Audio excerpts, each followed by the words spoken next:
So, in response and in relation to Letitia James, y'all know we've covered the indictment here. We've seen what Letitia is facing when it comes to this fraud situation and how ugly it's about to get. There have been forensic investigators who've come out and said, we've looked at the documents. We've seen what she's done. It's going to be an interesting battle for her because it's clear that she not only committed mortgage fraud, she committed tax fraud and possibly most likely committed insurance fraud. I don't know which one out of the three is worse, but either way, there could be more coming forward when it comes to an updated or a superseding indictment. So we're going to get into it here. Letitia James is now being accused of harboring a fugitive. This story just gets crazier and crazier and worse for this woman. Y'all check this out. A small 3-bedroom home in Norfolk, Virginia continues to cause trouble for New York State Attorney General Letitia James. Last week, James was indicted by a federal grand jury in Virginia on charges of bank fraud and making false claims to a financial institution. Prosecutors allege the 66-year-old New York prosecutor bought the 3-bedroom, 1-bathroom Norfolk, Virginia home in August 2020 for roughly $137,000, most of which was financed with a $109,600 loan that prohibited it from being used as a rental investment property. Her ill-gotten gains from the lower mortgage rate amounted to approximately $18,933 over the life of the loan, prosecutors allege. Yikes. But now, in a shocking addition to the federal charges brought against James, new reporting also alleges that at least one of the Norfolk home's inhabitants is wanted by police, James's own grandniece, Nakia Thompson. Oh no, come on, Letitia. She's harboring a fugitive now, collecting rent from her. And I mean, I haven't read this full article yet, but God forbid she is running from the law and the fugitive in New York. That would be insane. Is wanted by police, James's own grandniece, Nakia Thompson. According to court documents seen by the Daily Mail, Thompson is officially listed as an absconder who is wanted by authorities in Forsyth County, North Carolina, for failing to finish her probation. Okay, it's North Carolina. Keith Ackrey from the North Carolina Department of Corrections told the Mail that the 36-year-old was sentenced to probation for misdemeanor convictions for assault and battery and trespassing, and has willfully avoided probation supervision. Ackrey added that Thompson's crimes were considered low-level and thus non-extraditable. The under fire prosecutor's grandniece has reportedly been living with her 3 children in James's 3-bedroom property in Norfolk since 2020. James has called the charges baseless and political retribution from President Trump. In her first public appearance since the indictment, James joined a rally for NYC mayoral frontrunner Zohran Mamdani and called on rally-goers to stand together to defend our rights. Shout out to North Carolina.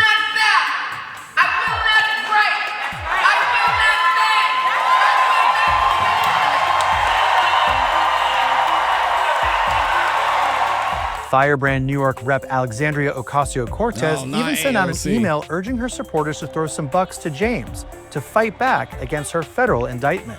If convicted on both counts, James faces up to 60 years in prison and a fine of up to $2 million.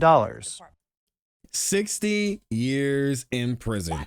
Yes, you heard that right. Let's go ahead and get into it. Shout out to the New York Post, who has been all over this. Fugitive grandniece who assaulted cops lived in Letitia James's fraud house. Wow, what an article. What a headline to put up there.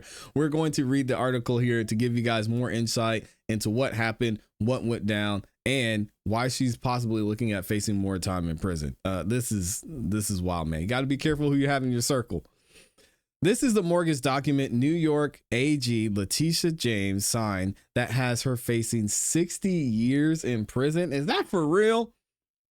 A one-page mortgage document signed by the New York State Attorney General Letitia James is at the center of a federal criminal charges for which she now faces 60 years in federal prison. It's insane. In the second home rider for her mortgage, which is obtained by the Post, James attests that the property would be a second home occupied primarily by her. It's not true. Allegedly. It allows her to secure a better mortgage rate from Old Virginia Mortgage / Annie Mac, also known as Fannie Mae, netting her nearly $19,000 in mortgage savings, according to federal prosecutors. All right. In reality, James's serial criminal grandniece, Nakia Thompson, moved in soon after she closed on the house, according to the New York Times. This just gets worse. So she bought the house, and then she had her grandniece, who was running from the law, move in right after that. And according to her tax returns, Miss James never even was in the property, rarely in the property. Much of the strength of this case, which alleges James committed federal bank fraud and made misstatements to a financial institution, could rest on whether Thompson was paying rent. Also, again, we have the tax fraud on this. Was she putting on her tax return how much she was making off the property? And we have the insurance fraud that could potentially go along with that, right? Allegedly. But the relative of New York's top prosecutor told a grand jury in June that she was living rent-free in the 3-bedroom, 1-bath house. James' signature appears at the bottom of the mortgage rider, and it was dated August 17th of 2020, which explicitly lays out what the home can and cannot be used for, where she's going to run into an issue. And y'all can see the picture here. I wish I could zoom in and show you this, but unfortunately we don't have it. But it has her name here, and it has the information, the sale of the house, and what the issues are there. We've got some more pictures coming up too. Among the covenants on the rider were a requirement that James would occupy and use the property as a second home and maintain exclusive control over its occupancy, which it seems like she did. She just decided who was going to be there. She also attested that the property would be available primarily for her personal use for at least 1 year. She was playing the game. The signed document forbids any shared ownership agreement requiring her to rent the property out, or give a management firm or any other person or entity any control over the occupancy of the property or use of the property, and that would be primary for her own personal use.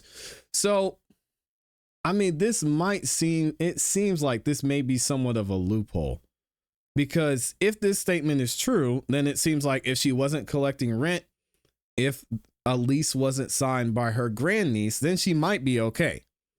All right. So it says, let me read this again. It says this signed document forbids any shared ownership. All right.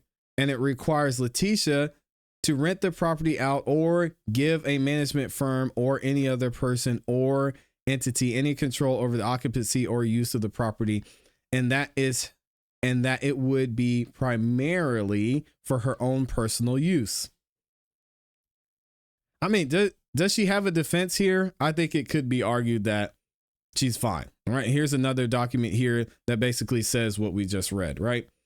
All right. And then the document goes so far as to include a section saying James would be considered in default on the $109,600 loan if she or anyone else acted at her direction, gave inaccurate information or statements regarding her occupancy of the residence as a second home. That's going to be a problem if it's true.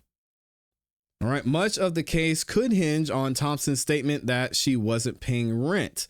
Prosecutors said in her indictment that James filed tax documents showing she spent 0 days in the house and that she received thousands of dollars in rental income. Could it be from this property? Could it be from other properties? We'll have to find that out. She also claimed exemptions for money she spent on the property, according to documents. Again, that's not good. Here's the tax documents here. And it says, however, Thompson, her niece, criminal record come back to haunt James, one legal expert said. The 36-year-old is a fugitive from justice in North Carolina, where she's pleaded guilty to assaulting a cop in 2011. She also has a lengthy rap sheet in Virginia, including grand larceny and possession of burglary tools.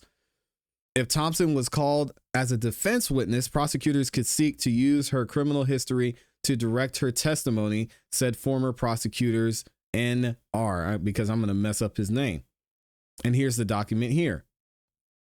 It'll be up to the judge in the case to decide whether to allow Thompson's criminal history to be used to impeach her, he said. James was hit with federal charges out of the Eastern District of Virginia last week, alleging the home was not occupied or used by James as a secondary residence and was instead used as a rental investment property. Her alleged misrepresentation of the domicile as a second home allowed James to obtain a lower interest rate of 3%, U.S. attorneys for the Eastern Virginia Lindsay Halligan alleges, which saved New York's top cop $18,933 in interest payments and seller credits. Yeah, I think she got a discount of, it was like 0.815% or something like that. Again, not crazy significant, but if it's against the law, it's against the law, right? James has denied wrongdoing and claimed the charges are a result of political targeting by Trump and the administration. Hold on a second. Have y'all heard Letitia James deny any wrongdoing? I think this is an incorrect statement by the New York Post. I've reviewed and we've reviewed here several statements from Letitia James, and not once have I heard her say, guys, I didn't do this. It wasn't me. I don't know what they're talking about. This is wrong.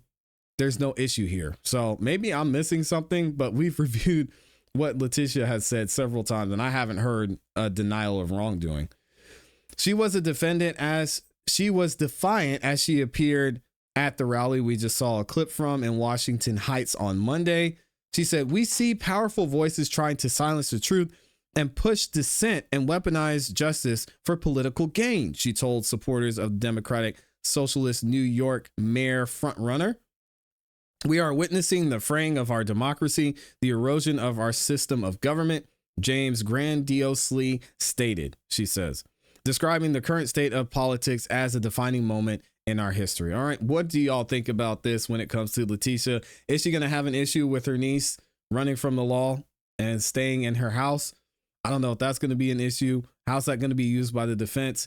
Is she wrong in this case? And is she going to have to be held accountable? I want to know what many of you think.